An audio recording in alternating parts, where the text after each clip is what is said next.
Welcome back to the YouTube Sub 18 or Die. In this video, I'm going to be going over exactly what I will be doing for my training over the next 14 weeks and also the nutrition that I'm putting in my body to get me prepared. So let's get started. All right. Okay. First, we're going to be going over what I'm doing for my training because, when you shoot for big goals, the power and the ability comes in the preparation. It doesn't come on the day of the race. And so a lot of it is coming from what I'm doing right now, and being strategic about that is fairly new to me. Typically when I set a big goal, I'm like, okay, I want to run 100 miles. What's the best training program I can? And I think that volume always equals success. But one thing that I've noticed as I've started to get to more of an excelled version of myself, hard work and volume really isn't a differentiator. It's more power in the details of recovery and things like that. And so I have to often ask myself, what am I eating? How well am I sleeping? How are my relationships at home? And how am I managing stress? Because those are what's going to differentiate myself from the competition on race day. And so part of that was getting a coach and getting a training program so I can systematically create the growth that I'm looking for. I've never ran sub 18 before, so I had to look for someone who knew what they were doing to help me then go do it for myself. So what this training plan looks like is I've been in it for about a month and a half already. And the last month and a half has been a grind. It actually has been very difficult for me because when you start to put on a lot of volume, running is actually really hard on your body and your joints. And so you can't run, too far, too long every single day at an elite level. So what we've done is we're structuring it with strength training like Tabatas and AMRAPs and circuits to where my heart rate is still high over a long period of time, but it's not necessarily affecting my running. So I'm still building the cardiovascular base. Does that make sense? And so the last little bit, I've been running to about an hour to an hour and a half on my long runs over the past month, and then doing another hour of strength training. Right now, it's now flopping a little bit. After the marathon, now what I'm doing is doing a little bit more running, but still really long strength training. So I'm doing about 3 Tabatas. They're about 20 to 30 minutes each, depending on the day. I'll do a speed workout on Tuesdays, and then I'll do a long run on Saturdays. So like, for example, yesterday, I went and ran up Timp, which is, I think we got 7,800 feet of elevation over the 11 miles, which was crazy. It was super fun. We were climbing up rocks, free soloing, things like that. So it's fun that I start to get to now have an adventure while also, training my body, because we also have elevation goals each week where I'm trying to hit, the course itself, the Kodiak 100 is going to have about 13,000 feet of elevation, but most of that is going to be at the beginning of the race. And so it's prepping for that to where I'm going to be able to hold up and not blow up my legs or build up too much lactic acid in the beginning, and then just hold paces at the end. And so what we've tried to do is find courses and terrain that's exactly like it's going to be on race day, to where every day I'm just showing up. And I guess one of my superpowers is I don't necessarily need a ton of variety in my courses. A lot of it I can just run the same thing every day over and over and over again. and so that's helpful as well. So the race itself is going to be on October 12th. So through August through October, I'm going to be doing a lot more heavy on the run side, where I'll be hitting about 20-hour weeks. And so that will be interesting. I have an 8-hour run coming up about 3 weeks before the race, and I'm going to try to hit 50 miles in that 8 hours, which is something I've never done before. Will test my mind and my body, but I think I'll be totally capable by that point to be able to hold that pace. Especially I'll try to find a course that's going to be very similar to the race. And so other than that, then we're basically doing a lot more trail runs, a lot longer runs, and just getting ready for race day. And one thing that a lot of people forget about on ultra running is they just look at pace. They're not necessarily looking at elevation. And one thing about running a 100-miler is what you do leading up to it a lot of times is, let's say you're running 100 miles, so you want your peak weeks to be at 100-mile weeks and at a similar elevation. So this race is going to be about 13,000 feet of elevation. So many of the weeks leading up to the race, I'm going to be getting at least 8,000 to 12,500 feet of elevation. Along with that, we'll be doing a long run each Saturday. That's 6 to 7 hours. So, there's going to be 30 to 40 mile runs that I'll be putting down leading up to the race about every single weekend. And so I'm excited for those though, because I love a good long run where you can just go get lost in the mountains. And since moving to where we are now, the mountains are so connected and big and vast of places I can run. It makes it a lot of fun to go explore and have an adventure and have enough time out there on your feet that you really get to, find some amazing places. So I'm excited for those to come.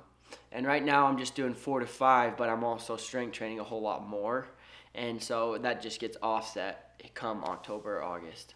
If I was a beginner, looking back at going and doing my first 100-mile race, one of the things I wish I would have known is don't put so much pressure on volume. I know 100 miles is daunting and it makes your brain it's new, it's scary, it's a long ways. Your body does not know what it's going to feel like at mile 60, 70 quite yet, most likely. And so one of the things I wish I would have known is to build a bottom end and then a top end. So you got your top end, which is your VO2 max, your threshold, right? And then understanding exactly what that is. So then as you train your bottom end, that's what you're doing as you're out there on a 100-mile race, is you're taking your top speed and then you're trying to stretch that at a lower pace over 100 miles. Really just getting started, logging miles, but another thing that's been really helpful is also logging them at different times of day. So, where I would run in the morning and in the afternoon, or I would run in the nights, and some of that was helpful. And right now that's kind of how I have it structured is, I'll do strength training in the morning and I'll do the running in the night. And don't overlook strength training because it all adds together. So like, for example, if you are strength training, watch your heart rate. If you're trying to build an aerobic base, then just track and get your heart rate up while you're working out, so that way it does help influence your running, and your running can influence your lifting, and so on and so forth, whether that be biking, swimming. You don't have to marry yourself so much to one type of modality during it, because it can get monotonous, it can get boring, but just make sure that you are focused on building that aerobic capacity and that it does translate to your abilities come race day. So I just think having that focused and intentional effort to what you're trying to build, and just have fun with it. Because for me, like, I don't want to give up strength training for my running, but I also don't want to give up running for my strength training. And I also have a goal that I'm trying to hit, and I don't want that to have to be sacrificed due to me being unwilling to let go of certain things. And so I really just want to focus and be intentional about each thing that I'm doing to be able to get my body ready. And so far it's been working. Like, it was wild. Last week I did Timp yesterday, like I was saying, which is a ton of elevation, and I ran with really good runners that were pretty fast. And I was amazed at how well my body held up, even though I had been putting on so many hours strength training this week. So it does work, and you don't have to just run, which is something that I failed at in my first one. I just logged 100-mile weeks one after another, thinking that was going to get me ready, and it did. But honestly, that was my worst race out of all of them. Ever since I've started to incorporate different modalities, I'm able to have a lot more fun and enjoy the process a lot more, and I still build that base that I'm looking for. It's time to go for a quick run. Today's kind of a recovery day, so it's just going to be a short few miles just to get the blood flowing, but let's go get after it. We have a new member that we want to introduce you to. This is Zeus. He's a little bit distracted right now. Sit. Hey, He's going to be coming on our run with us today, so we're excited to have him here. He loves a good jog.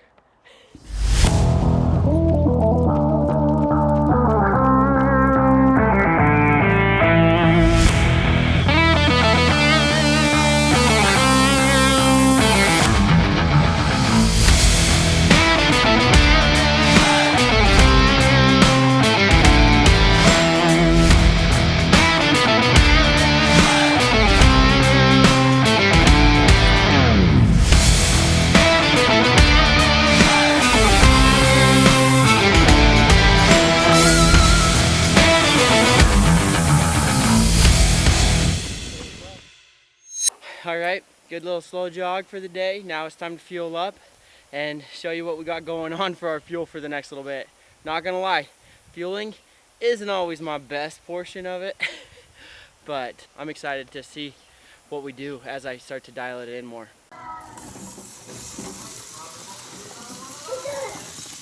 All right, it is dinner time. Right now, Kelsey's at a cooking class, so I'm here with Summit cooking up some dinner, and what we're making is some fajitas. So we got some steak here that we're about to cook on the Traeger. We're gonna smoke it, and then I'm gonna add it in to what we got going on over here. We got onions, peppers, with a little bit of this compound butter. It's pretty good. It's got spices in it. Kind of adds a little bit of garlicky flavor to your onions and peppers. So it's gonna be awesome. I'll bring you guys along. But this is night 1 of race week, and we're just preparing for the races to come. It's got the perfect amount of carbs to protein and just a little bit of fat to help my body keep moving strong.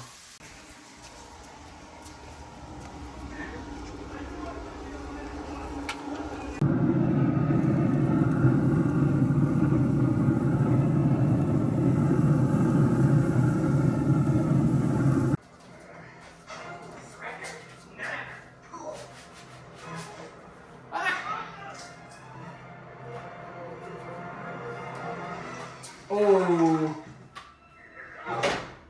Can you say hot? Hot. You say hot? Hot. Ooh, these are looking nice.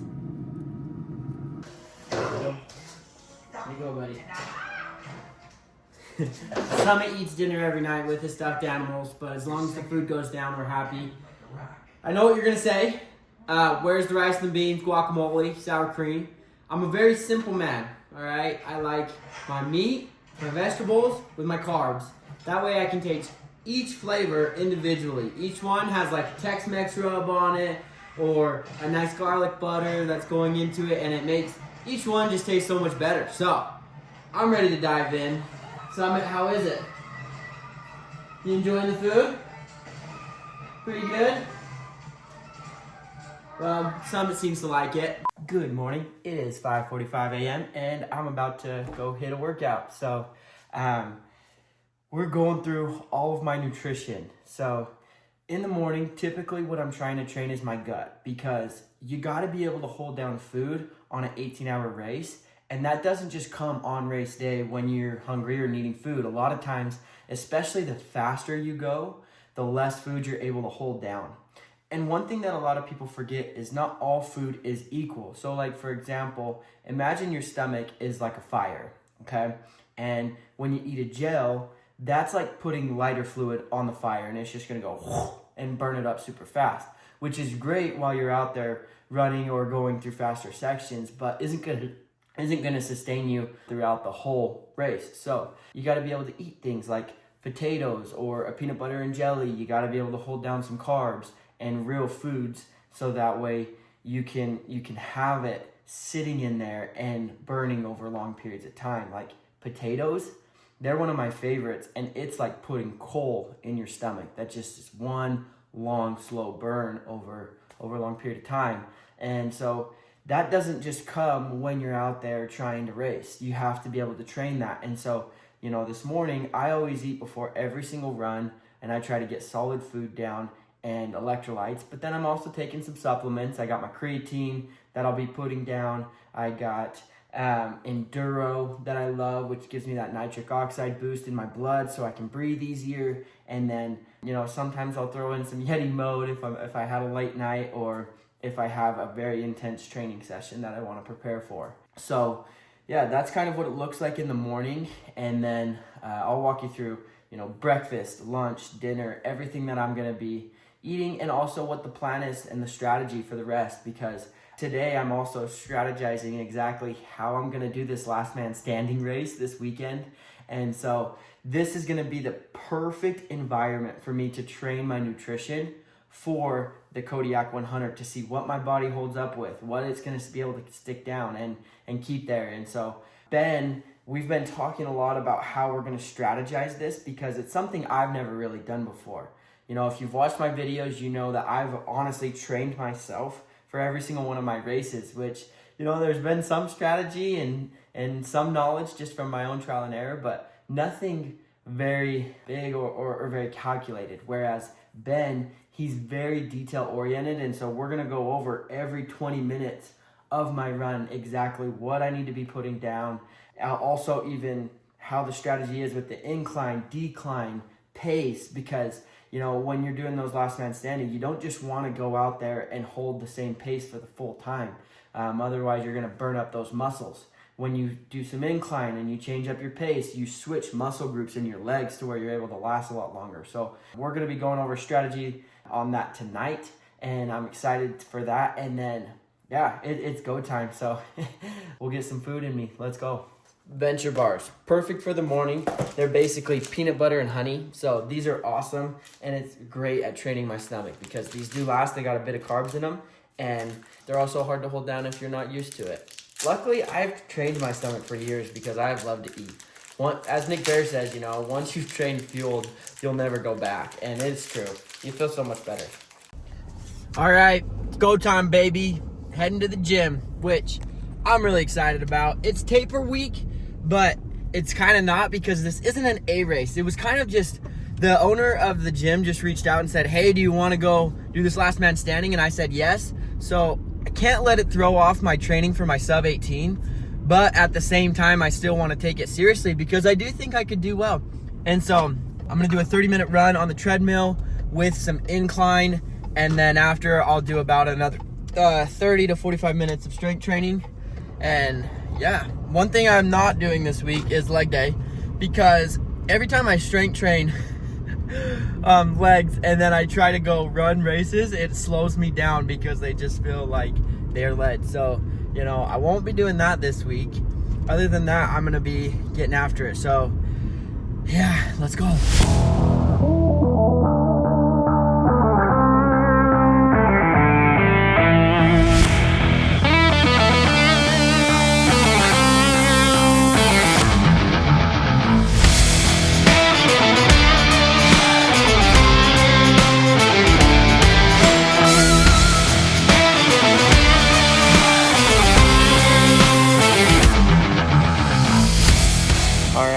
We got our last Tabata, which is overhead extension with a dumbbell.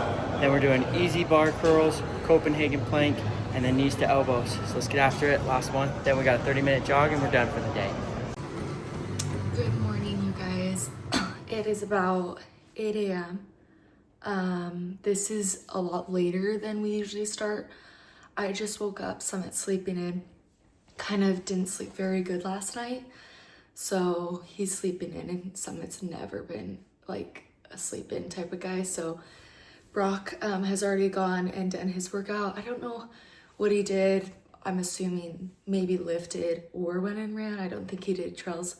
So I'm making him breakfast. I'm just gonna do probably some eggs, sourdough toast, probably something along those lines. Yeah, we'll get to it.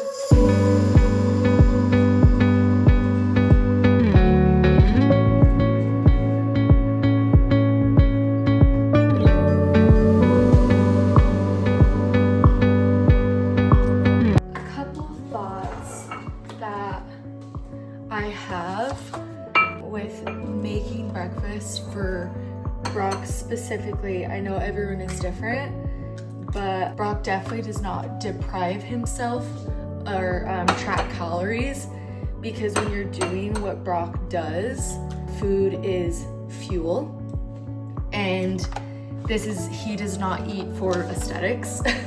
Even though he looks incredible, he has a very healthy relationship with food where he eats to be able to perform well in races, and for his body to be a machine, your body needs food. And so he has a great relationship with food, and he also eats great. He eats awesome. Obviously he does really well in these races.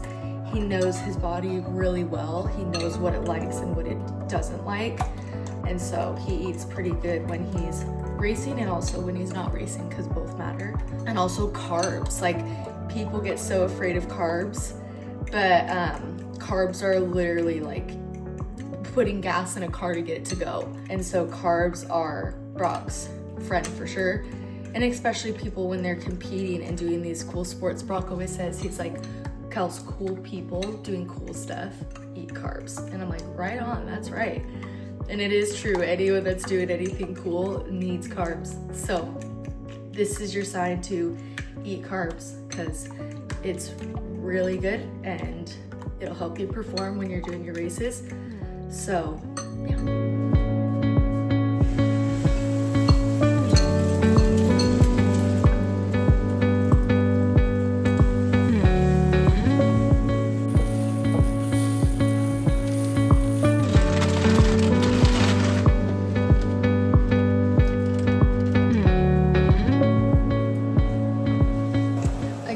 Brock does not eat for aesthetics or for looks. Looks are not going to mean jack crap when you're on mile like even 50. No one cares. And so he does not worry about that. It's all about being able to endure and to thrive, honestly, in these races. And so I've got like 5 eggs right here with a little bit of cheese and some bacon. And then I've got sourdough in the air fryer. And then I'll put some of this grass-fed butter from Costco. And that'll kind of be it for this morning. He'll be set for the day. The salt is so good. I got it from, there's a butcher store right by the Costco we go to where we get a lot of our meat. And it's so good. I know you can get it at other places too, probably Harmon's, but this is just where I get it and it's so good. So just put a little of this on his eggs. All right, back from the gym, showered up, ready to go. Now, what I do for my food is, Kelsey's got me cooking up some eggs, which I'm excited about, and I'm gonna drink a protein shake. I like the Mountain Ops peanut butter is my favorite. And I'm also very picky about protein. It all doesn't taste good to me, but Mountain Ops seems to do the best. So that's what we got for breakfast. Typically breakfast is a tough one for me because I'm always rushing out the door to get to the office. So grateful for Kelsey for helping out.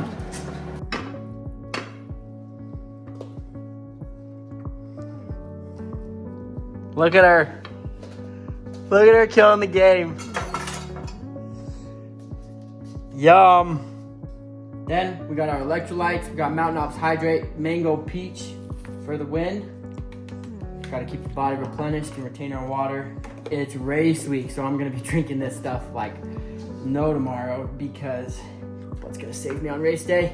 You don't fuel for the moment, you fuel for the future. And so everything I'm doing right now is gonna affect me on Saturday. Oh, thank you, hon. This is the best. With this breakfast, the macros roughly come out to being about 700 calories total. I got 60 grams of protein between the 5 eggs, the protein shake, the sourdough, everything. We're gonna get about 40 grams of carbs and 25 to 30 grams of fat. So this is just to help get my body ready for the day and give me the energy I need because now I'm headed to the office to grind until tonight. So this is basically breakfast and I'll bring you along for lunch. It's lunchtime, thank goodness. I'm starving. We got Cam, he's joining us. Going to Vessel. So for lunch, typically the way I make lunch easy is I have about 3 places that I'll choose from. Vessel Kitchen, Mobetta's, or Chipotle, which is basically every single one of those meals is gonna be a meat, chicken, and vegetables, and that's it. I like to keep it simple just to make sure I'm hitting my protein every single day and getting the right amount of calories. So we're heading to Vessel Kitchen right now, which out of the 3 is my favorite currently because they have this Utah bowl that seriously just sings to my soul. So we're heading there right now and I'm so excited. I'm starving. All right, dude, what are you getting today? I don't know yet. I'm looking up the nutrition, plan out my macros. But they're non-tacos, dude. Non-bread tacos. And you know how I am with the freaking Indian food. So that's what I'm thinking. Oh, baby. All right, we got the Utah bowl here, okay? This has carbs, proteins, vegetables, vitamins, minerals, everything you need, but not all carbs are held equal. That's what some people forget. sweet potatoes are one of the best resources to get carbs, even better than breads. These things just help your body refuel, replenish so well, and this place is one of the best. So, you know, we got your pork, you got vegetable sauce on the top. I'm so excited. Let's dig in. All right, just finished up lunch. Feels so good. So total on the day, I'm at about 1,600 calories total, 120 protein, and then carbs we're hitting about 80, and then fats 50. So doing good, feeling strong, body feels alive. And one thing that I often think about with lunch is I want something that fuels my body so I feel better later in the day. Sometimes I eat lunch and then I get those 4 o'clock rolls, which means I didn't eat what was gonna help me fuel and feel better and energized. And so this meal always helps me feel the best so that way I can last and sustain my energy throughout the whole day. The fructose and the natural fructose and dextrose built into the dates. The dates are like a hybrid between a gel and a bar, and they burn really hot like a bar, but they burn really easy like a gel of digestion. All right, so that concludes our day of eating. It was incredible. I'm feeling full, I'm feeling replenished, ready to train tomorrow. You know, one thing that's important to always remember when it comes to fueling is you're not fueling for the moment, you're fueling for the future. And so whatever I eat today is however I'm gonna feel tomorrow. So I ended today around 3,000 calories, about 220 grams of protein, a little bit over 100 fats, and 90 carbs. So really low on the carbs, which is pretty normal to be honest, but I will get more in, but this is typically what a day looks like. I am very consistent, and you know, eating the same thing every day doesn't really bother me a whole lot, and that has been a blessing in my life. I am okay running the same routes and eating the same foods all the time because I just know how it makes me feel. I can expect the results to come, and so it doesn't make it too difficult to stay consistent. So it feels good, and I hope this was helpful for you on your journey, and that this is something that can work for you. It does seem to go well for me, and if you need any other tips, please ask in the comments because I'm happy to answer questions, or you know, I work with guys all the time to help them adjust to their lifestyle as well. So I'm not saying there's a one size fits all. This is just what seems to work with me, and so I hope it's helpful for you. So we'll see you guys on the next video. If you liked this one, please like and subscribe, and we'll see you next week.